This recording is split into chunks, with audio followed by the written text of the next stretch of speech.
गीता 18 के श्लोक नंबर 62 में भगवान स्वयं कह रहे हैं कि अर्जुन उस परमेश्वर की शरण में जा जिसकी कृपा से परम शांति व शाश्वत स्थान अर्थात सतलोक को प्राप्त होगा। वो परमेश्वर कौन है, कहां है, कैसा है, जानने के लिए कृपया अवश्य सुनिए जगत गुरु तत्वदर्शी संत रामपाल जी महाराज के अमृत वचन।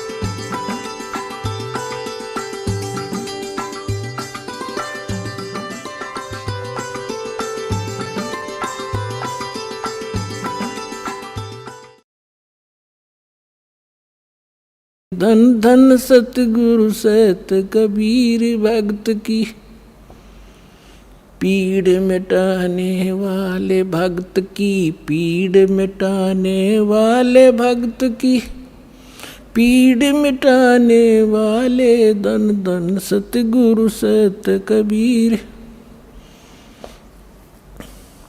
डसी सर्प ने जब जा पुकारी, इंद्रमती अकुला डसी। सर्प ने जब जा पुकारी, इंद्रमती अकुलाए। आपने तुरंत करी सहाय बेरूली, मंत्र सुनाने वाले। आपने तुरंत करी सहाय बेरूली, मंत्र सुनाने वाले। धन धन सतगुरु सत कबीर भगत की, पीड़ मिटाने वाले भक्त की, पीड़ मिटाने वाले भक्त की, पीड़ मिटाने वाले। धन धन सतगुरु सत कबीर भगत की, पीड़ मिटाने वाले। दामोदर सेठ के हो थे अकाज, अर्ज करी थी डूबता देख जहाज। दामोदर सेठ के हो थे अकाज, अर्ज करी डूबता देख जहाज। लाज मेरी रखियो गरीब नवाज, समुद्र से पार लंघाने वाले। लाज मेरी रखियो गरीब नवाज, समुद्र से पार लंघाने वाले। धन धन सतगुरु सत कबीर भगत की, कह कर जोड़ दीन धर्मदास दर्श दे, पूर्ण करियो आस। कह कर जोड़ दीन धर्मदास दर्श दे, पूर्ण करियो आस। मेटियो जन्म मरण की तरास, सत्य पद प्राप्त कराने वाले।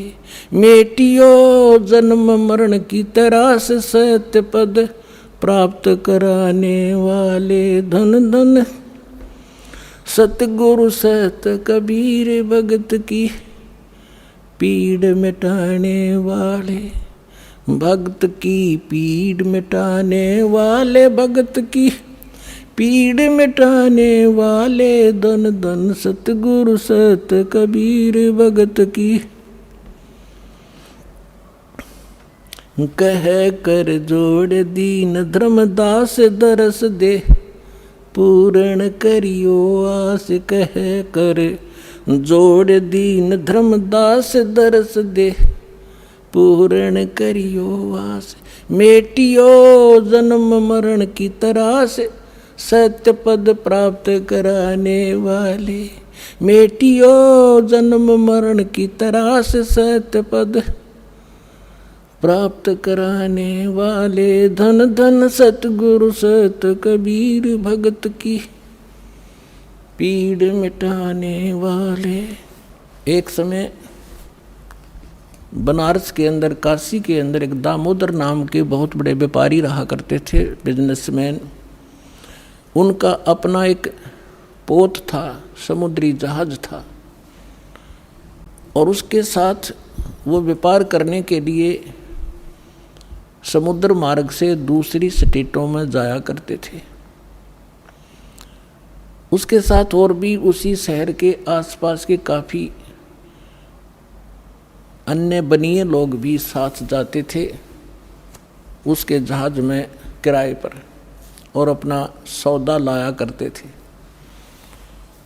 सेठ जी बाहर गए हुए थे और पीछे से उनकी धर्मपत्नी, जिसका नाम धर्मवती था, वो बहुत धार्मिक थी। सेठ दामोदर भी बहुत नेक आदमी थे, भक्ति बहुत विश्वास करते थे परमात्मा में। और हमारे हिंदू समाज के अंदर राम और कृष्ण, गणेश और इन भगवानों से ऊपर कोई हमारा इष्ट नहीं था। और ये सभी क्रियाएं हम किया करते थे, जो वो कर रहे थे, जो हम करते हैं वैसे ही वो किया करते थे। उस समय परमात्मा के बहुत से शिष्य हो गए थे और बहुत दुख दूर हो गए थे। एक दिन ऐसे ही उस सेठ की पत्नी धर्मवती के पास एक बहन गई उसके पास कि बहन, हमारे घर पर सत्संग है, आप आ जाओ। तो उसने सोचा चल, वो बहन ज़्यादा उसके निकट थी और पहले कई बार चर्चा कर रखी थी उसने परमात्मा की। तो धर्मवती ये कहा करती, कभी आसपास आपके गुरुजी आवे तो उसमें बताना, मैं दीक्षा अगर ज्ञान समझ में आ गया तो मैं दीक्षा लूँगी, वैसे नहीं लूँगी। तो उस बहन ने अपना सत्संग करवा लिया और उसको अपनी सहेली को आमंत्रित किया। पुण्यात्माओं, परमात्मा का ज्ञान ओए होए, और ज्ञान सब ज्ञानड़ी, कबीर ज्ञान सो ज्ञान, जैसे गोला तोब को करता चले मैदान। परमात्मा ने सृष्टि रचना सुनाई। परमात्मा जहाँ भी नया सत्संग करते थे सबसे पहले सृष्टि रचना सुनाया करते थे, और फिर मालिक की वाणी में उनके शब्द में ज़्यादा कसक थी, आत्मा तुरंत खिंच जाती थी। सारा ज्ञान सुना। धार्मिक देखो, पुण्यात्मा होती है ना, वो घनी अटबट नहीं करा करते, सारा प्रमाण सामने, और फिर अग्रम अग्रम। तो धर्मवती उस बहन का एकदम सिर गया शरीर।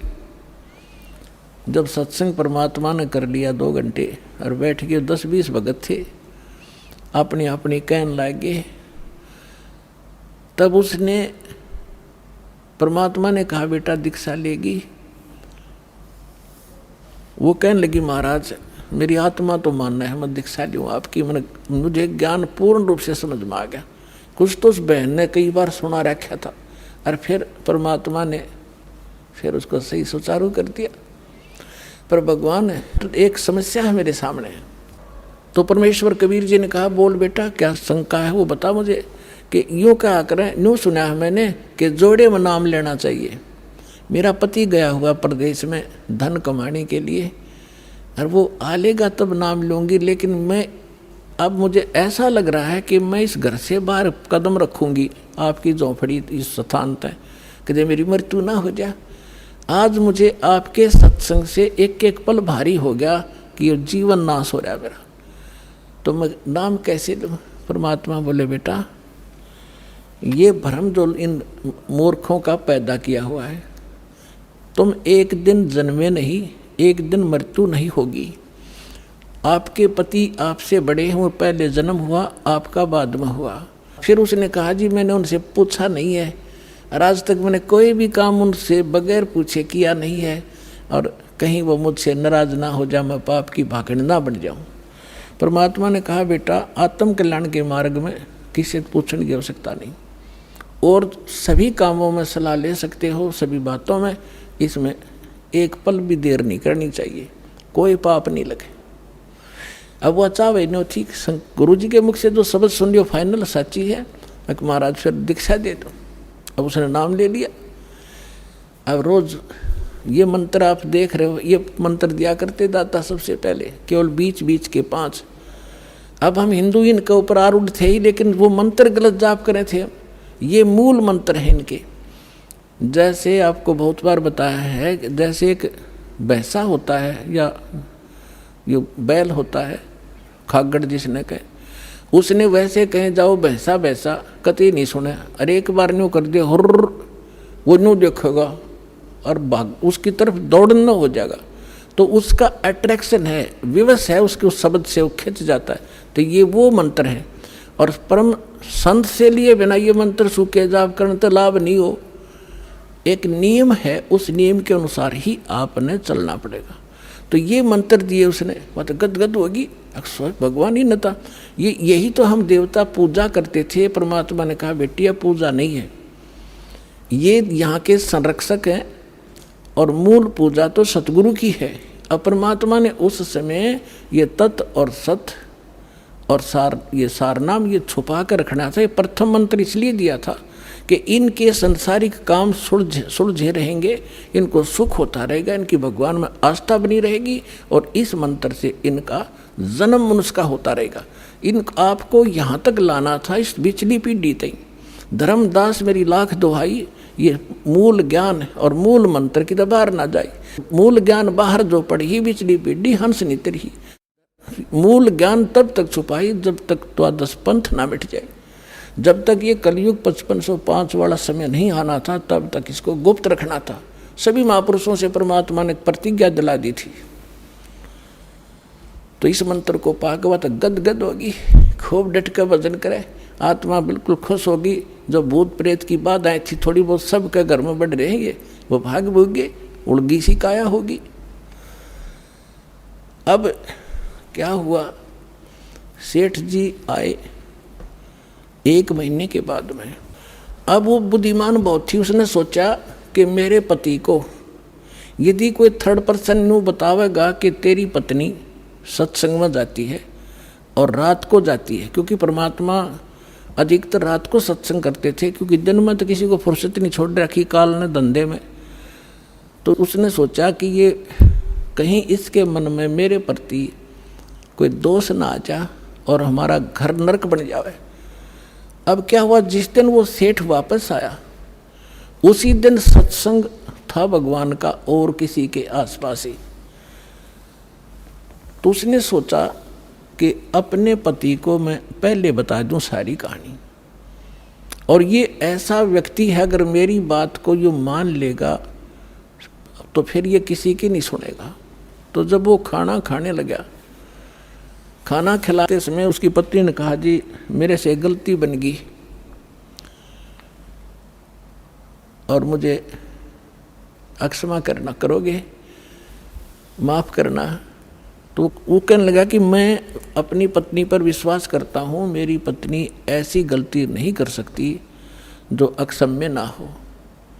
फिर भी बता अक जी सचमुच माफ़ कर दोगे, गुस्सा तो नहीं होगे? अगर ना तो बता। मैंने जी आपके पूछे बिना मैं ऐसे मेरी पड़ोसन नाम ले रखा है और उसके साथ में सत्संग में चली गई और परमात्मा की वाणी सुनी मैंने, मेरा दिल कर गया नाम लेने, और मैंने आपसे पूछे बिना दीक्षा ले ली। तो वो बोला बड़ी अच्छी बात, इसमें क्या पूछना था, या कोई बुरा काम किया तूने? भगवान की भक्ति की, बहुत अच्छी बात है।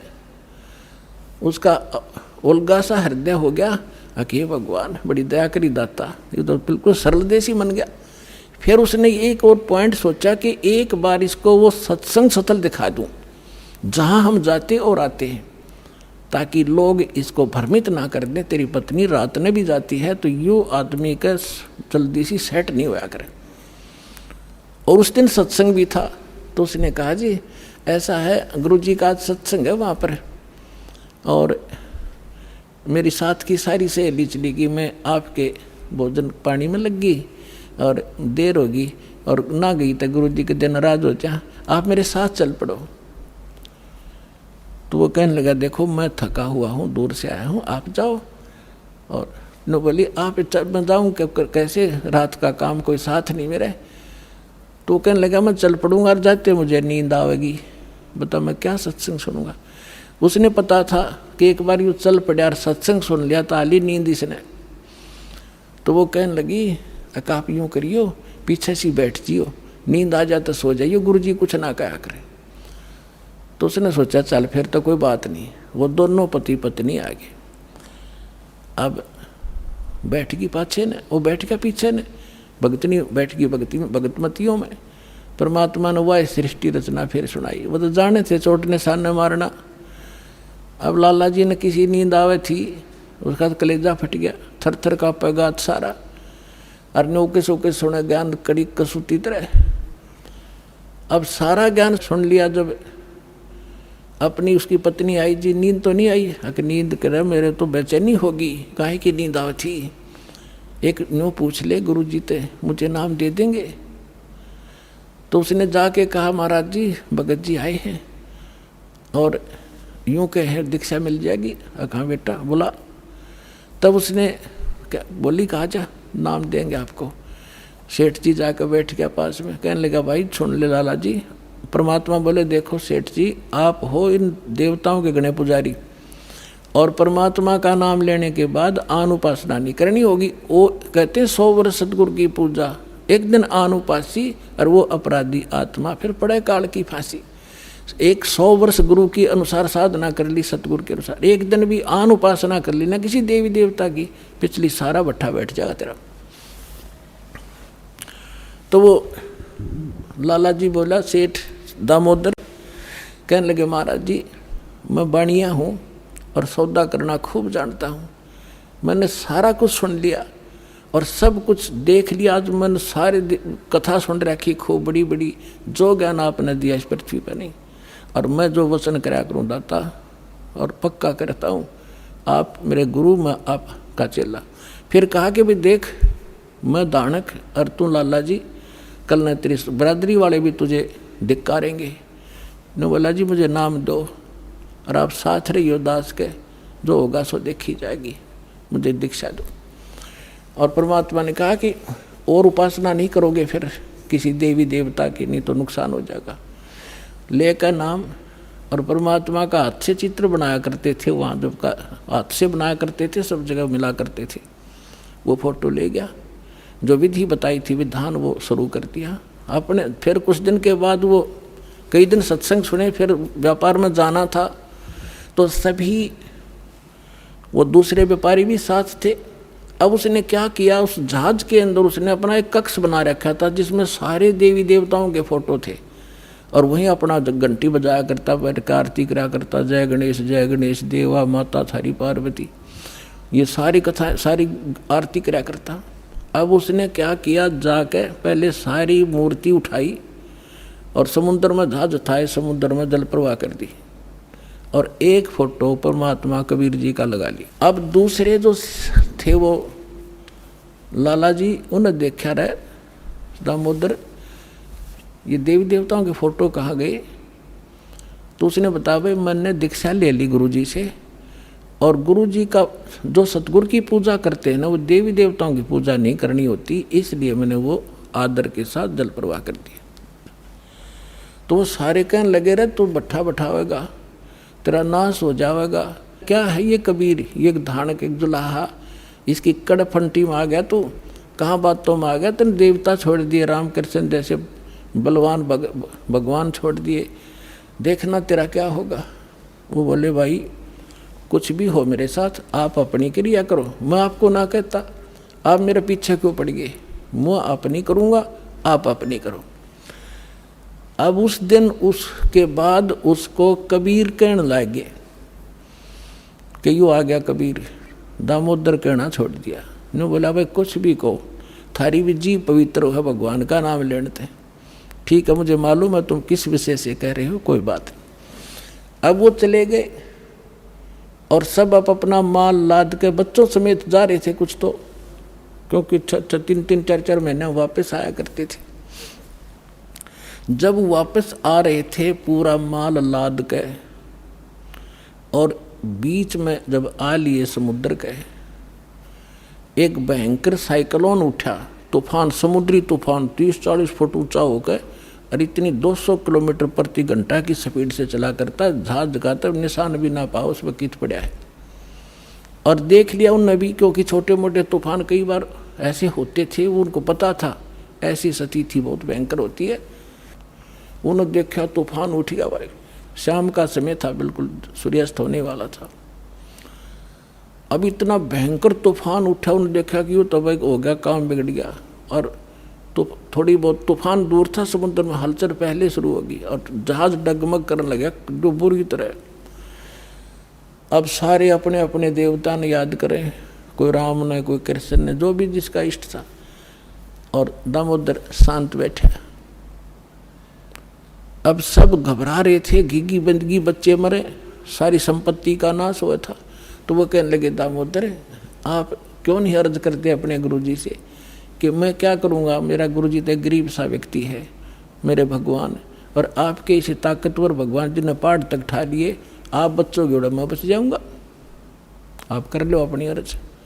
जब उन्होंने देखा कोई जतन काम नहीं कर रहा, उनमें एक वृद्ध लाला जी था। नो क्या कर भाई, क्या अगर सतगुरु का भगत तगड़ा हो से आप एक बार अर्ज कर दो। ने बोला तुम बैठ जाओ, कदे बीच में फिर नो को महाराज ने सुन ली थी, अग बैठा को नहीं जाता, तो कर लिया रजम बंद हो जाते। तब दामोदर ने कहा था, हे परमात्मा आपका ज्ञान समझ में आ गया और मैंने आपकी महिमा इनका आगे घड़ी गा रखी है। और दाता मुझ नीच के, ठीक है आप तो समर्थ हो, सक्षम हो, कुछ भी कर सकते हो, अगर आज कोई उकचुक होगी मुझ नीच के कारण होगी, मेरे में कोई त्रुटि होगी, मैं आपकी मर्यादा ठीक नहीं कर पाऊंगा। हे परमात्मा आपकी बेइज्जती का कारण ये दास बनेगा। न्यू कह के बेहोश हो गया हृदय से पुकार के। इस बात ने सोच कर मैं तो बहुत क्या करता, परमात्मा न्यू कर दिया, उसका न्यू कर दिया, उसके ऐसे कर दिया। इतने समय में अंधेरा हो गया, रात के 8-9 बज गए और चांदनी रात्रि थी। तूफान ऐसे बैठ गया जैसे छाड़ा सा, वहीं का वहीं, न्यू का न्यू धरती।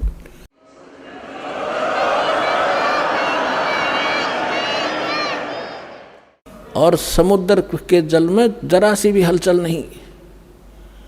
अब उस दामोदर को पानी के छींटे छाटे मार के मुंह पे होश में ले आए। तब उन्होंने कहा कि भाई दामोदर हमसे बड़ी घनी गलती हुई, हमने आपके गुरुदेव की बेइज्जती करी, हम कति नीच प्राणी हैं। और उन्होंने संकल्प कराया था कि यदि आज जान बच गई, हमारे भगवान तो फेल हो लिए, जब आज इस तूफान रुक गया, हमारी जान बच गई, दामोदर हम तेरे साथ चलाएंगे, नाम लेंगे उस परमात्मा का। तब दामोदर को कंधे पे बैठा लिया उन लालाओं ने। हर ने बोले बोलो दामोदर की जय। ने बोला नहीं, जय बोलो जिसने यो काम कराया है, बोलो कबीर परमेश्वर जी की जय हो।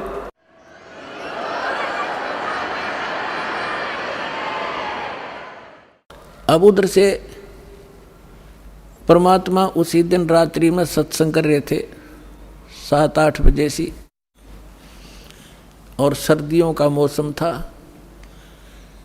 अब कुछ भक्त सामने आसपास बैठे थे। एकदम परमात्मा ने क्या किया, ऐसे मुंह पर करनो हाथ फेर कर ऐसे झटका दिया। आसपास के बैठे भक्तां के छींटे लगे।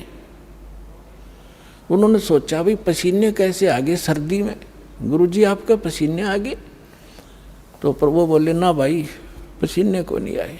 और क्या था, ये पानी कहाँ से आ गया?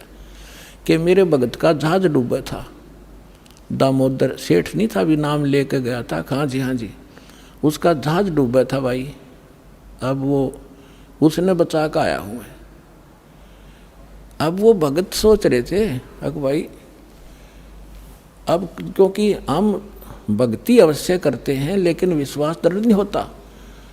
और परमात्मा कहते हैं कहा हो तो हरि नाम से, जब मन में नहीं विश्वास, बिना विश्वास के जो भक्ति करते हैं वो सफल नहीं होते। तो वो कच्चे से थे और मन में उनका न्यू थी, ऐसे ही शब्द गा रहे थे, ज्ञान सुना रहे थे, पसीने आ गए होंगे, हमारे सामने बैठे और वहाँ कैसे समुद्र में जहाज बचा के आए हैं। वो तो बात कही आई हुई। अब वहां से जब वो चलकर आए सेठ, 1-2 दिन और लग गया उन्होंने। उस दिन फिर सत्संग हो रहा था। वो पहले अपने घर गया, घर जाकर पता चला कि मेरी धर्मपत्नी भी उड़े जा रही है, सत्संग में गई हुई है। और सारे वो सेठ ने बोले पीछे घर जावांगे, और सारे बच्चा ने साथ ले रहे। पहले अब परमात्मा का उपदेश लेंगे, जब घर बढ़ाएंगे। अब हमारा बाकी आज का जीवन, आज के बाद का जीवन उनका ही हमारा।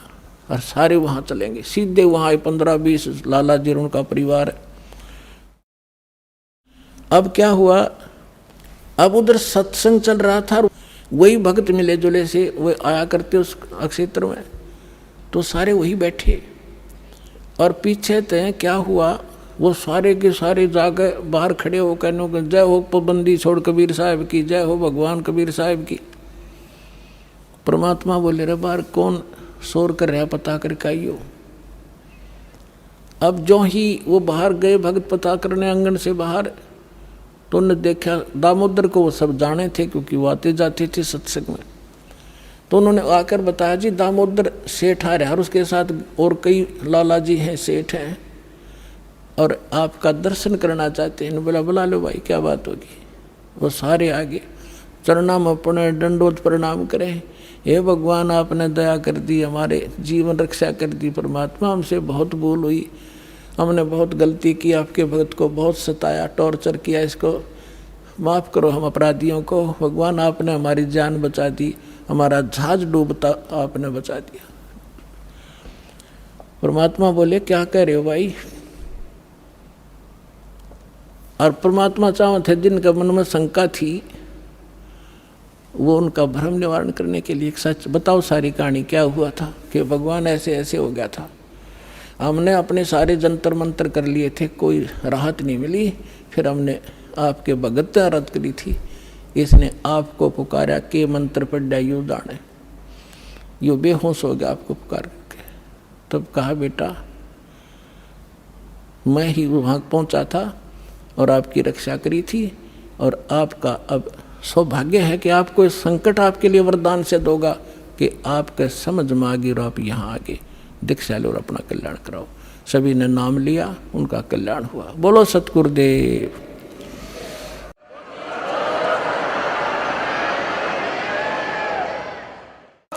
दामोदर सेठ के हुए थे अकाज, अर्ज करी डूबता देखे जहाज। दामोदर सेठ के हुए थे अकाज, अर्ज करी डूबता देखे जहाज। लाज मेरी रखियो गरीब नवाज, समुद्र से पार लंघाने वाले। लाज मेरी रखियो गरीब नवाज, समुद्र से पार लंघाने वाले। धन धन सतगुरु सत कबीर भक्त की, पेड़ मिटाने वाले सत सोहे। अब आपको भक्तों के कुछ अनुभव सुनाएंगे और श्रद्धा से सुनना। नमस्कार सर। सच्चा है। क्या शुभ नाम है जी आप जी का? नरेंद्र दास है। नरेंद्र दास जी क्या काम करते हैं आप? खेती बाड़ी का काम करते हैं ये। सर कहाँ से आए आप? जिला मुजफ्फरनगर उत्तर प्रदेश से ही। सर संत रामपाल जी महाराज की शरण में आने से पहले आप कौन सी भक्ति करते थे? हम ब्रह्मा विष्णु महेश दुर्गा और गणेश जी की, इनकी सब देवताओं की भक्ति करते थे। सर जो ब्रह्मा विष्णु महेश गणेश जी दुर्गा जी की आप भक्ति करते थे, उस भक्ति का आपको क्या लाभ मिलता था? उनसे हमें कोई लाभ नहीं मिला है। सर परम संत सतगुरु रामपाल जी महाराज की शरण में आप कैसे आए? ये एक लंबी कहानी है। पहले मैं दंदन सतगुरु में था, वहाँ पर जगमालाड़ी में गया। वहाँ जो नाम उपदेश लेने के लिए गया था, तो एक भगत कहने लगा चढ़ो बेटे सूली पर। तो वो मन से उतर गया। उसके बाद मैं सिरसा में आए। वहाँ आने के बाद में मतलब वो जो नाम दिया उससे हमें कोई लाभ नहीं हुआ। और उसके बाद में मैं भटिंडे के लिए जा रहा था जींद से, तो एक भक्त ने मतलब 4 बजे गाड़ी जा रही थी ट्रेन भटिंडे के लिए जींद से ही। तो उसने कहा कि ब्रह्मा विष्णु महेश के माता पिता कौन हैं। तो इतना ही सुनते ही दास के मन में प्रेरणा उत्पन्न हुई कि पढ़ के देखे इसमें क्या है। तो उससे मैंने भक्ति सौदागर का संदेश लिया और उसको पढ़ा। उनको पढ़ने के बाद ही उसमें दिया था कि ओम तत्सत।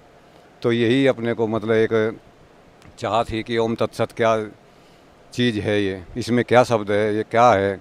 तो 3 बार वो पुस्तक पढ़ी और उसको पढ़ने के बाद में मैं सतलोक आश्रम बरवाड़ा, जिला हिसार, हरियाणा में आया और परमात्मा संत रामपाल जी महाराज से नाम उपदेश लिया और तब से मैं इनके परमात्मा की शरण में आया। सर, अभी आप बता रहे थे कि आपने सरसा से डेरा जगमाल वाली से नाम उपदेश लिया था, तो किस संत से आपने नाम उपदेश लिया था? मेजर जी हैं जगमाल वाली में, तो उन्होंने दिया था धन धन सतगुरु तेरा ही आसरा, यही नाम, इसी को जपते रहो और रात के 1 बजे उठो और 5 बजे तक कभी भी जपते रहो, उससे तुम्हें बहुत लाभ होगा। लेकिन वही टाइम सोने का और उसी में ही मतलब वो नाम जपने का, तो कभी भी नहीं जपा गया वो नाम, उससे कोई लाभ नहीं हुआ। सर, परम संत सतगुरु रामपाल जी महाराज के सानिध्य में आप आए, आपने भक्ति की, तो उस भक्ति का आपको क्या लाभ मिल रहा है? परमात्मा संत रामपाल जी महाराज की शरण में आने से हमें, एक तो मेरे शरीर में पता नहीं क्या बीमारी थी, एक हकीम ने बताया था, पेपर लिख के भी दे रखा है कि आप इसकी दवाई कर लो। मेरे कान में बहरापन और आँखों में अंधापन आ जाता था। तो संत रामपाल जी महाराज की शरण में आने से, जिस दिन से मैंने नाम लिया और आशीर्वाद लिया है, तब से ये चीज़ मेरे कभी नहीं हुआ, ना आँखों के सामने अंधापन आया और ना ही कानों में बहरापन आया, और सब शरीर बिल्कुल ठीक है। तो और हार्ट पे भी मतलब असर आता था, वो भी बिल्कुल ठीक हो गया है। सर, परम संत सतगुरु रामपाल जी महाराज से नाम उपदेश लेने के बाद आपकी जो लाइलाज बीमारी थी वो ठीक हो गई, तो भगत समाज को आप क्या संदेश देना चाहते हैं? भगत समाज को दास यही संदेश देना चाहता है कि जो भी जितनी जल्दी संत रामपाल महाराज की शरण में आ जाएं और नाम उपदेश लेकर अपना कल्याण करवाएं, क्योंकि ये पूर्ण परमात्मा है। पूर्ण परमेश्वर कबीर साहब खुद सतलोक आश्रम बरवाड़ा में आकर बैठे हुए हैं, इसलिए देरी करने की ज़रूरत नहीं, आकर अपना नाम उपदेश लें और अपना कल्याण करवाएं। जी धन्यवाद, आपका बहुत बहुत धन्यवाद। सच्चा है। नमस्कार सर। नमस्कार। क्या शुभ नाम है जी आप जी का? नाम हमारा अश्वनी दास है। अश्विनी दास जी, कहाँ से आए हैं आप? नेपाल से आए हैं। सर, परम संत सतगुरु रामपाल जी महाराज की शरण में आप कैसे आए? यहाँ ये हमारे 4-5 भगत लोग हमारे गांव के रहते हैं, वो आए हुए थे पहले से। वो ये यहाँ से नहीं गए, सुन के सत्संग, तो बोले वहाँ हमको कि वहाँ वो जो एक लड़की गई थी सतलोक गई थी, तो वो लड़की वहाँ सेव खा के आई है वापस। तो मैंने उन लोगों के बात पे विश्वास नहीं किया। वो हम नाम है उनका नंदराम भगत जी, वो बोले नहीं ये सत्य है, तो मैंने विश्वास नहीं किया। तो फिर उन्होंने बोला कि नहीं, ये विश्वास करो या ना करो, ये सत्य है। तो मैंने उनका मोबाइल का निमौरी मांगा और सुनने लगा। सुनते सुनते एक दिन मैंने गुरुजी से प्रार्थना किया कि हे गुरुजी, अगर ये बात सत्य है तो हमको एक बार वहाँ सतलोक लेके चलो, हम वहाँ देखेंगे, फिर उसके बाद में हम विश्वास करेंगे। तो उन्होंने, मैंने जब शाम को खाना खा के लेटा तो सोने के टाइम पे बस मैं वो कान में लीड लगा के सत्संग सुनने लगा। सुनते सुनते मैं यही प्रार्थना कर रहा था कि हे गुरुदेव, अगर ये बात सत्य है, जो ये भगत लोग बोल रहे हैं ये सत्य बात है, तो एक बार हमको वहाँ सतलोक दिखाओ। तो उन्होंने वो बस ऐसे मैं प्रार्थना करते करते मेरी आँख एकदम झप दे लग गई, आँख बंद हुई और एक ऐसा अचानक दिखाई पड़ा कि एक ऊपर से एक विमान आया, उसमें एक ही आदमी था। उसने नीचे लाया विमान को, तो बोला मुझसे कि तुमको सतलोक चलना है? तो मैंने बोला कि हाँ हमको चलना है। तो उसने बोला कि तुमको अगर चलना है तो ये नशा पदार्थ जितना है ये सब छोड़ना पड़ेगा। तो मैंने बोला हाँ मैं छोड़ दूँगा। ऐसे ऐसे 3 बार हमारे से तिरबाचा लिया। फिर चौथे में पूछा कि सतलोक तुमको चलना है? तो मैंने बोला हाँ चलना है। तो चौथे में जब बोला कि चलना है तो उन्होंने बोला कि तो चलो फिर मैंने जब बैठा उसमें विमान में बैठ गया। फिर जब विमान चल पड़ा तो चलते चलते ऊपर इतना ये जो आकाश है, आकाश में इतना काला काला आकाश, इतना हवा चल रहा है ऊपर, अच्छा लग रहा है। उसमें बैठ के जाते जाते फिर वहाँ पहुँचा। एक दरवाज़ा है बहुत बड़ा सा, वहाँ दरवाजे में एक बहुत तगड़ा आदमी बैठा हुआ है उस दरवाजे के सामने। वो आदमी इतना तगड़ा है कि वो सारा दरवाज़ा बंद कर रखा है अपने शरीर से। फिर वहाँ जब वो पहुँचा विमान तो वो आदमी जो मोटा बैठा था इतना, वो अपना सिर नीचे किया और जैसे नीचे किया सिर तैसे उसमें से ऐसे प्रकाश निकला, उसी में वो विमान घुस गया अंदर और वो फिर बंद हो गया सब। फिर उसमें प्रकाश में विमान गया, उसी प्रकाश में ऊपर गया। वहाँ लेके गए तो हमको उतार दिए नीचे। नीचे उतर के मैं देखा वहाँ तो बाग बगीचे लगे थे और ये सब ये पार्क बना था बहुत अच्छा। और वहाँ फिर सब आदमी इंसान सब ऐसे घूम रहे थे भगत लोग। तो मैं भी वहाँ घूमा टहला। आम भी बड़े बड़े लगे हुए हैं, सेब भी लगा हुआ है और ऐसे सेब वहाँ है, इतने सेब लगे हैं। मगर और ये गांव जहाँ ये हमारे यहाँ गांव बना हुआ है, ऐसे गांव भी बना हुआ है वहाँ पे। और ये जैसे ये बैठते हैं परमात्मा ऊपर, ये बना हुआ है बैठक, तो वैसे वहाँ भी है बैठने वाला। उसमें बैठे हुए हैं, बाहर खुले आसमान में बना हुआ है ऐसे। तो उसमें वो बैठते हैं सब, जैसे यहाँ आते हैं लोग बैठते हैं, ऐसे बैठने वाला भी वहाँ बना है। सब बैठते हैं गांव वाले, बस यही सब देखते देखते। और जैसे ये फूल का पेड़ लगा हुआ है, तो जैसा फूल है वैसा प्रकाश निकल रहा है, इतना प्रकाश तेज निकल रहा है कि सारा एकदम वहाँ संसार पूरा उजियार ही है। छोटा फूल है तो छोटा प्रकाश है, बड़ा फूल है तो बड़ा प्रकाश निकल रहा है उसमें से। इतना रंग का निकल रहा है कि कोई जान ही नहीं सकता कितना प्रकाश है वहाँ पे। फिर वहाँ से ये सब देखा मैंने और देख के फिर ये पता नहीं लगा कि कैसे मैं वापस आया। आँख मेरी खुल गई पट दे और फिर मैं उठ के बैठ गया।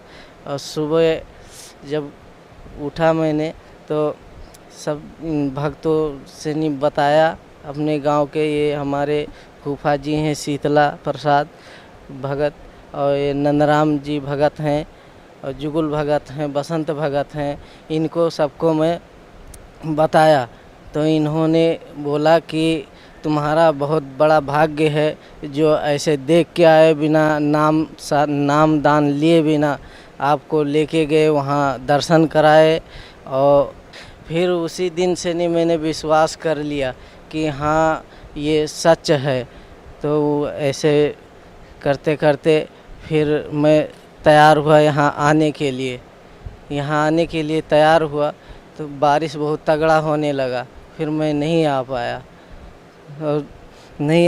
फिर अब की बार में जब ये सब भक्त लोग तैयार हुए आने के लिए तो इनके साथ में मैं यहाँ चला आया। अब की बार नाम दान लिया। सर अभी आप बता रहे थे कि आपने सतलोक में ऐसा देखा जैसे ये सिंहासन बना हुआ है, ये सिंहासन है परम संत सतगुरु रामपाल जी महाराज का, सतलोक आश्रम बरवाला, जिला हिसार, हरियाणा में। और आप बता रहे हैं कि ऐसा एक सिंहासन बना हुआ है सतलोक में जो आपने देखा। तो सतलोक में कौन बैठा था उस सिंहासन के ऊपर?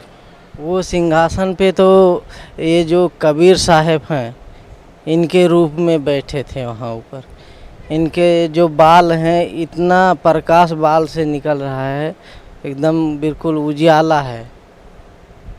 और वहाँ जैसे ये रूम निकलता है, इतना बड़ा निकलता है, आता है उधर से, फिर उनके शरीर में समा जाता है, फिर निकलता है, फिर बाहर चला जाता है। ऐसे ऐसे मैंने देखा वहाँ पे। सर अभी आप बता रहे थे कि जैसे सतलोक में एक ऐसा ही आसन लगा हुआ है, उस पर कबीर परमात्मा के रूप में सतपुरुष विराजमान हैं और उनके एक रोमकूप में इतना प्रकाश निकलता है कि जिसकी व्याख्या नहीं की जा सकती। तो क्या आप जी ने परमात्मा से कोई बातें की वहाँ पे? बात तो हमने वहाँ कुछ भी नहीं, किसी से बात नहीं किया, बस खाली घूमा टहला, बस वापस चला आया। सर भक्त समाज को क्या संदेश देना चाहते हैं आप? भक्त समाज को यही संदेश देना चाहता हूँ कि हमारे गांव में ये 2-4 भगत हैं, इनको हमारे गांव वाले सब मिल के सब अपने समाज से बाहर कर दिया है। वो अपने समाज में नहीं ले रहे हैं, सब अलग कर दिए हैं। तो उनसे यही हमारी प्रार्थना है कि अगर ये विश्वास नहीं हो रहा है तो एक बार टीवी में देखो या यहाँ आश्रम आके देखो और फिर उसको सुनो, क्या कह रहे हैं, क्या हो रहा है, सब देखोगे, अपने आप ज्ञान आ जाएगा। और झगड़ा लड़ाई करने से कुछ लाभ नहीं मिलेगा। ये बस आप यही प्रार्थना है कि आप सब यहाँ आए और देखें, और जितने भगत लोग हैं उनको परेशान मत करिए। जी धन्यवाद, आपका बहुत बहुत धन्यवाद। सत नमस्कार सर। नमस्कार। सत्य साई। क्या शुभ नाम है जी आप जी का? हरि गोविंद दास। हरि गोविंद दास जी, कहाँ से आए हैं आप? यूपी से, ग्राम डकोर, जिला जालौन। सर परम संत सतगुरु रामपाल जी महाराज से नाम उपदेश लेने से पहले आप कौन सी भक्ति करते थे? पहले हम करते परमहंस की पदवी पे थी और हमारा सारा परिवार वहाँ से जुड़ा था। हमने कम से कम लगभग 10 साल के लगभग वहाँ भक्ति की। तो सर जो भक्ति आप बता रहे थे, आप परमहंस जी से आपने ली थी, तो उस भक्ति का आपको क्या लाभ मिला? लाभ तो कुछ नहीं मिला। हमारे पिताजी भी कम से कम 25-30 साल से कर रहे और करते करते उनकी आंखें ख़राब हो गई। आज के 14 साल हो गई। इसके बाद हम भी सारे परिवार जुड़ रहे हैं। अब जहाँ पिताजी जाएंगे हम भी जाएंगे जहाँ, सो हम सारे लोग जुड़ गए, हम जुड़ गए, भाई जुड़ गए, हमारी बीवी जुड़ गई, हमारी भाभी भी जुड़ गई। इसके बाद हमारी भी शादी हो गई। 7 साल के बाद एक बच्चा हुआ, मतलब फर्स्ट साल बाद जैसे शादी हुई, 1 साल बाद बच्चा हुआ, 2 साल बाद बच्चा रहा, 2 साल बाद बच्चा ख़त्म हो गया। फिर हमें विश्वास हुआ कि नाम भी जप रहा है परमात्मा, तो सहायता का नहीं कर रहे। वो तो हमें शक लगाती कि नाम सही नहीं है बस। अब इसके बाद उसके बाद आप परम संत सतगुरु रामपाल जी महाराज से सानिध्य में कैसे आए? संत रामपाल जी महाराज की शरण में से आए कि पहले हमारे पिताजी यहाँ आ चुके थे। इसके बाद हमारे पिताजी ने कही कि वहाँ जोड़ लो, सतलोक आश्रम में सारी सुविधा मिलेगी, हर चीज़ है। तो मैं ठीक है, आपकी बात मान, जहाँ पिताजी गए हम मानना पड़ेगा। बच्चे आप पिताजी की बात मानेंगे तो बच्चे सुखी रहेंगे। हमने ठीक, चलो आपकी चलो सतलोक आश्रम चलते हैं। नामदान लिया। एक से हमारी बीमारी थी, बहुत बड़ी बीमारी। सर परम संत सतगुरु रामपाल जी महाराज से नाम उपदेश लेने के बाद आपको क्या लाभ मिला? लाभ हमें इतना मिला कि एक तो मैं सबसे बड़ी, हमारे पेट में तुमड़ का बीमारी थी, तुमड़। सो यहाँ मेरी गांठ थी, कर गए। फिर हमने पिताजी से बताया, हमने दादा ऐसी बात है। पिताजी बोले पहले वहाँ हम सतलोक आश्रम चलो, फिर इसके बाद जो करना है कर लेना। ठीक है, आपकी बात मान ली। यहाँ आए, नामदान लिया। नामदान लेके मैंने 1 हफ्ता देखा। इसके बाद हमने चलो अल्ट्रासाउंड उतार लो। अपने मार्केट गए, तो अल्ट्रासाउंड उतराया बाज़ार से। सो वहाँ जब मशीन ने डिटेल बताई कि सारी normal, BP, high BP, blood pressure, कोई भी बीमारी नहीं, सब नॉर्मल आती चली गई। और जिस दिन से नाम लिया उस दिन से हमारे पेट में आराम मिलता चला गया। अब यहाँ पहले ऐसे धतूरत थी, इतनी गिल्टी थी, वो आज पता ही नहीं कि है कि नहीं है। सर भक्त समाज को क्या संदेश देना चाहते हैं आप? संदेश देते हैं कि इस संसार में 21 ब्रह्मांड के अंदर कोई ऐसा संत नहीं है कि जो ऐसे सारे सुख दे सकता है हाल के हाल, तत्काल। इसलिए हम तो मानते हैं यही परमात्मा है, कबीर परमात्मा है, उनके रूप में आए हैं।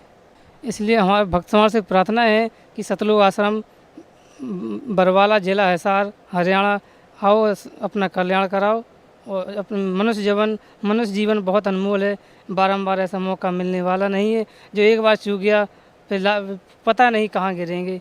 इसलिए आप भक्त समाज से प्रार्थना है कि संत रामपाल जी महाराज के चरणों में आओ, अपना कल्याण कराओ। सत्य जी धन्यवाद भाई साहब, आपका बहुत बहुत धन्यवाद। नमस्कार सर, सत साहेब जी। क्या शुभ नाम है जी आप जी का? यशपाल दास। यशपाल दास जी, कहाँ से आए हैं आप? एमपी के इंदौर के पास में गांव में मेरा गाड़ी पिपलिया, मैं वहां से हूँ। सर क्या काम करते हैं आप? मैं एक इंदौर के ही एक इंजीनियरिंग कॉलेज में असिस्टेंट प्रोफेसर हूँ। तो प्रोफेसर साहब, संत रामपाल जी महाराज की शरण में आने से पहले आप कौन सी भक्ति करते थे? परमात्मा की शरण में आने से पहले मैं भगवान राम की पूजा पाठ करता था और रामचरितमानस का पाठ वगैरह बचपन से ही हमारे घर में होता था, तो उसी में हम सारी चीज़ें करते थे और तुलसीदास जी के वो सारे दोहे वगैरह हम पढ़ा करते थे। तो सर जो भक्ति आप रामचरितमानस वगैरह की करते थे, उस भक्ति से आपको क्या लाभ मिलता था? उससे कोई लाभ नहीं मिला ज़्यादा, और अभी थोड़े दिन पहले ही मतलब इतनी सारी परेशानियां और इतनी सारी प्रॉब्लम्स मेरे साथ हुई थी कि सभी को पता है कि मेरा एक्सीडेंट हो गया था, मेरा हाथ टूट गया था। उसके साथ में मेरी गाड़ी के बार बार एक्सीडेंट हो रहे थे, मेरे हाथ से एक बच्चे के पैर में लग गई थी, उसका भी पैर टूट गया था और मैं बहुत बुरी तरह से परेशानियों में घिरा हुआ था। कोर्ट के भी प्रॉब्लम्स थी क्योंकि गाड़ी का एक्सीडेंट हुआ था, तो कोर्ट के भी चक्कर काटने थे और उस टाइम पे मेरे घर में शादी भी थी भांजी की, तो इतनी सारी समस्याएं आ रही थी लेकिन मुझे कोई बेनिफिट नहीं हो रहा था। और उससे पहले भी मतलब मेरे अंदर ऐसे बहुत सारे डर लग रहे थे कि पता नहीं क्या होगा। हर रोज़ लगता था कि पता नहीं क्या डर लगेगा, डर होते जा रहा था अंदर, और शरीर में पूरा ऐसा लग रहा था जैसे पता नहीं मेरे हार्ट में कोई प्रॉब्लम है या कोई ब्लड प्रेशर बढ़ रहा है या कोई ऐसी इस तरह की दिक्कतें हो रही थी। पर एक दिन अचानक मैंने टीवी पे परमात्मा का प्रवचन सुना। सर परम संत सतगुरु रामपाल जी महाराज की शरण में आप कैसे आए? परमात्मा की शरण में आने के लिए मैंने एक दिन टीवी चैनल लगाया। उस दिन टीवी पे परमात्मा का प्रवचन आ रहा था, लेकिन मैंने थोड़ा ही प्रवचन देखा और मुझे कुछ समझ में नहीं आ रहा था। और वैसे भी मैं किसी भी संत महात्मा के चक्कर में नहीं आ रहा था अभी तक, क्योंकि मुझे नहीं लग रहा था कि कहीं कोई ऐसी भक्ति या ऐसा कुछ होगा। मैं रामचरितमानस को ही सबसे ज़्यादा मानता था, लेकिन फिर परमात्मा की वाणी धीरे धीरे मैं सुनने लगा और सुनते सुनते मुझे थोड़ा लगने लगा कि हाँ ये यहाँ पर मुझे कुछ लगता है। फिर मैंने कंप्यूटर पे सारे जितने भी इंटरनेट पे जाके मैंने सर्चेस की और उसमें मैंने परमात्मा की कबीर सागर और बीजक और उसके साथ में दूसरी और भी पुस्तकें किसी भी वेबसाइट से डाउनलोड की और सबको डाउनलोड करके जब मैंने सबका पढ़ा तो 1.5-2 महीने तक मैंने उन सारी चीज़ों को खूब अच्छे से पढ़ा। और तब जाके मुझे एकदम ऐसा लगा कि अरे हमारे जो यहाँ पर संत महात्मा जो भी बोलते थे कि राम नाम की डोर पकड़ के चढ़ गई मीरा रे, और ऐसे यहाँ पर जितनी चीज़ें बताते थे, लेकिन एक्चुअल में तो मीराबाई और जितने भी भगत थे ना, गुरु नानक देव जी और जितने इनके बारे में तो जो भी मिला मुझे वो ये मिला कि ये तो सब परमात्मा कबीर साहब के कारण स्वर्ग में या जो भी सतलोक में गए हैं, और अभी तक हमें सिर्फ इसी तरह से अज्ञान में सारी चीज़ें रखी गई थी। और एकदम से फिर ऐसा लगा कि नहीं अब तो मुझे चलना चाहिए, तो मैं दौड़ते हुए बिना रिजर्वेशन के ही मैं यहाँ पर इंदौर एमपी से सीधे मैंने ट्रेन पकड़ी और 2nd की क्लास से सीधे यहाँ आ गया और मैंने यहाँ के नाम लिया। और उसके बाद में अगले महीने फिर अपने परिवार को भी लेके सबको लेके आया और अभी मैं और मेरे परिवार सब ने सतनाम ले लिया है। सर परम संत सतगुरु रामपाल जी महाराज से नाम उपदेश लेने के बाद आपको क्या लाभ मिला? परमात्मा की शरण में आने के बाद में अब इतनी आत्मिक शांति हो चुकी है कि अब किसी भी तरह का कोई इस तरह का डर नहीं लगता है या कोई भी इस तरह की प्रॉब्लम अब शरीर में भी नहीं लग रही है बिल्कुल भी। और मेरी मम्मी को भी पहले ब्लड प्रेशर और हार्ट की प्रॉब्लम थी, उसके कारण निकार्डिया रिटार्टेन और एनाप्रिल एचटी गोली तो मैं हमेशा घर पे रखता था, लेकिन अब 6 महीने से वो उसको भी कोई गोली की ज़रूरत नहीं है और हम सभी बहुत आराम से सुखी है और कोई दिक्कत नहीं आ रही है। सर भक्त समाज को क्या संदेश देना चाहते हैं आप? भगत समाज को मैं यही संदेश देना चाहता हूँ कि आप एक बार परमात्मा के प्रवचन सुने, उसके बाद में खुद से डिसीजन लें। आप एक बार सारे इतिहास या जितनी चीज़ें हमारी है कि जितने भी भक्त हुए हैं उनको देखें। किसी भी ऑर्गेनाइजेशन में आप ये देखें कि उस ऑर्गेनाइजेशन में जो लोग जुड़े हुए हैं, जो अपने तन मन धन से जुड़े हुए हैं, उन लोगों का अंत कैसा होता है, या उन लोगों के साथ में बाकी आप ये भी चेक करें कि जितने लोग वहाँ पर हैं वो उनको कितना फ़ायदा होता है। मैं यहाँ आया, मैंने यहाँ पर परमात्मा के वचन सुने और तब मुझे लगा कि परमात्मा की एक वाणी मैंने सुनी थी कि तन मन धन सब अर्पिए भक्ति मुक्ति के काज, जिनके उर में बंदगी फिर कहाँ इंदर का राज। और इस तरह से अब आपको अगर बाकी जगह अगर आप देखते हैं तो कहीं पर भी आपको इस तरह की ज्ञान या चीज़ें नहीं मिलेगी, क्योंकि मैंने बचपन से पढ़ा था। क्योंकि मैं हिंदी मीडियम स्कूल में रहा था तो मैंने संस्कृत का एक श्लोक पढ़ा था कि पृथ्वीयाम त्रीणि रत्नानि जल अन्न सुभाषितम मूढ़े पाषाण खंडेसु रत्न संज्ञा विधीयते, कि इस धरती पर सिर्फ 3 ही रत्न होते हैं, जल अन्न और ज्ञान। इसके अलावा मूर्ख लोग हैं जो पत्थर के टुकड़ों को रत्न की संज्ञा देते हैं। तो यहाँ पर आपको तीनों चीज़ें मिलेगी, ज्ञान यहाँ के अलावा आपको कहीं नहीं मिलेगा। इसलिए आप बरवाला आइए और परमात्मा की शरण में आइए। जी धन्यवाद आपका, बहुत बहुत धन्यवाद। सत साहेब। परम पिता परमात्मा पूर्ण ब्रह्म सारी सृष्टि के रचनहार कबीर देव कबीर परमेश्वर जी की असीम रजा से आप सभी पुण्यात्माएं सत्संग सुनने के लिए उपस्थित हुए। जिन पुण्यात्माओं के, जिन प्राणियों के पुण्य बहुत ज़्यादा होते हैं उनको मानव शरीर प्राप्त होता है। मानव शरीर दो प्रकार से प्राप्त होता है। एक तो टर्न वाइज मिलता है। परमात्मा का विधान है कि इस जीव को भले ये कितना ही निकम्मा हो, 84 लाख प्रकार के प्राणियों के कष्टों को पूरा एक चक्कर लगाने के उपरांत इसको एक मानव शरीर परमात्मा अवश्य दिलवाते हैं। और दूसरी प्रकार का जो मानव शरीर प्राप्त होता है वो उन पुण्यात्माओं को होता है जो पहले भी मानव थे, उनके पुण्य ज़्यादा थे, जिस कारण से किसी जन्म में उन्होंने शुभ साधनाएं, शास्त्र अनुकूल साधनाएं की होती हैं, शुभ संस्कार बनाए होते हैं, जिसके परिणाम स्वरूप उनको कई कई सैकड़ों भी मानव शरीर प्राप्त हो जाते हैं। लेकिन उन मानव शरीर के अंदर यदि सतगुरु नहीं मिलते तो उनको फिर से शुभ संस्कार बनाने का अवसर प्राप्त नहीं होता। और सतगुरु के अतिरिक्त अन्य किसी नकली संतों से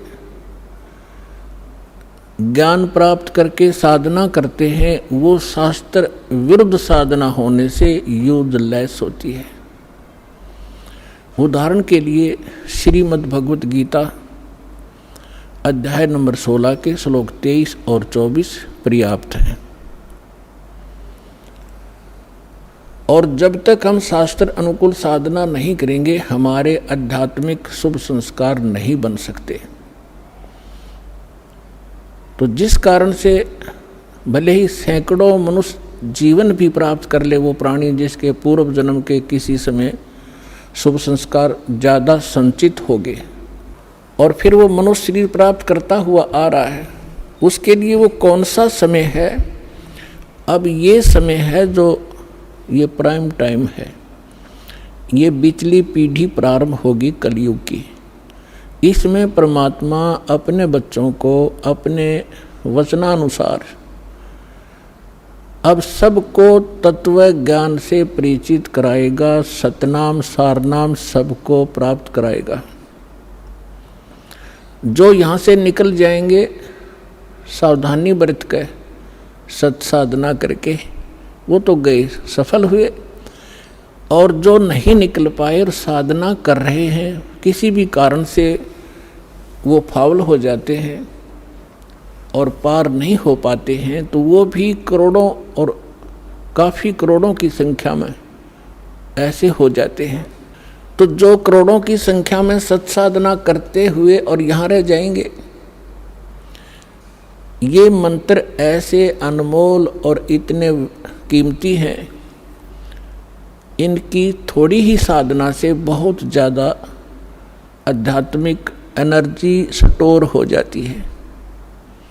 सतनाम के विषय में सूक्ष्म वेद में कहा है, सतनाम पालड़े रंग होरी हो, 14 लोक चढ़ावे राम रंग होरी हो, 3 लोक पास अंग धुर रंग होरी हो, तो ना तुले तुलाया राम रंग होरी हो।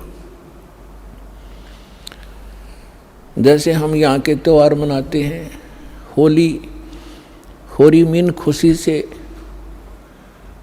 हम एक दूसरे के साथ रंग उछालते हैं, तो परमात्मा कहते हैं ये होली जो आप मनाते हो ये नकली है, ये काल प्रेरित है। एक व्यक्ति का युवा पुत्र मर गया होली से 2 दिन पहले। ना वो स्वयं होली मना पा रहा है, ना उसके रिलेटिव और ना उसके मोहल्ले वाले। तो अब कहाँ गई वो होली जिसको इतना इम्पोर्टेंट त्योहार मान रहे थे।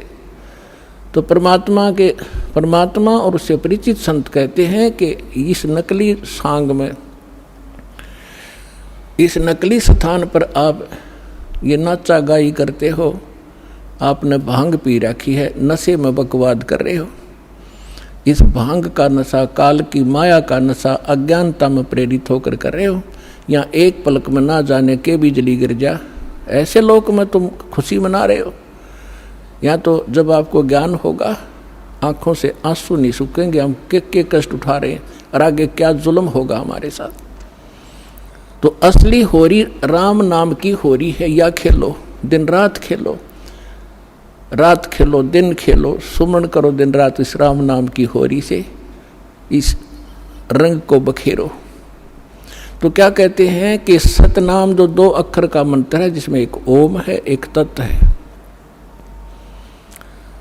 और ये ऐसा अनमोल मंत्र है, इसकी इतनी कीमत बताई है। यदि विधिवत परम संत अधिकारी संत से प्राप्त करके, अधिकारी आपको बता देता हूँ 21 ब्रह्मांड में, इस विश्व में, इस दास के अतिरिक्त इन तीनों मंत्रों को देने का कोई अधिकारी नहीं है। या गलती ना करियो, बहुत धोखा खा लिया आपने।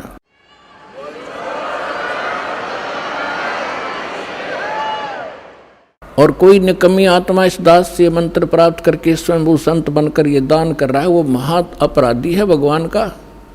और धोखेबाज है, वो डुप्लीकेट बना रहा है वो पासपोर्ट, जो आगे जाके आपको बहुत धोखा देगा। उसको काल का पक्का दूत समझना, उससे आप भी बचना, और जहाँ तक संभव हो जिसने उनको फंसा रखा है उन भाई बहनों को भी सतर्क करना प्यार से। तो क्या बताते हैं, इस सतनाम के 2 अक्षर के मंत्र का श्वास उश्वास से नाम जपना होता है। परमात्मा कहते हैं श्वास उश्वास में नाम जपो, व्यर्था सांस मत खो, ना जाने इसी श्वास को आवन हो कि न हो। फिर क्या बताते हैं कि ये इतना एक श्वास का एक सतनाम एक भी आपने सुमन कर लिया विधिवत अधिकारी संत से, और बिल्कुल सावधानी से, यानी सिमरन जब करते हो सतनाम का, बाहर जो मंत्र छोड़ते हो उसके ऊपर उसकी अंदर से जो उच्चारण होता है श्वास के द्वारा महसूस होता है मैं क्या बोल रहा हूँ, और बाहर श्वास छोड़ते समय कौन से मंत्र का उच्चारण होता है, उसको अजप्पा जाप कहते हैं। बाहर छोड़ते हैं उस मंत्र के उच्चारण पर आपकी सुरत और नृत लगी रहे, मन लगा रहे। अंदर जौन सा लेते हैं, जो 2 अक्षर में से एक अंदर लेते हैं, उसके ऊपर भी आपका ध्यान रहे। वैसे मतलब नहीं कि हाथ में माला फिरती रहे, सांस चलता रहे और सुमन होता रहे, ये नहीं चलेगा। सुरत नृत और पवन, सुरत नृत मन पवन, ये चारों पदार्थ एकत्रित करने होते हैं। जब श्वास, पवन माने श्वास से सुमन करते हैं, तो उसके ऊपर हमारा सुरत और नृत और मन, और श्वास चल ही रहा है, ये पवन, इन चारों को एकत्रित रखना है। तो ऐसे एक सिमरन आपका पूरा हो गया। जल्दी नहीं करे इसमें, ये सहज मार्ग है।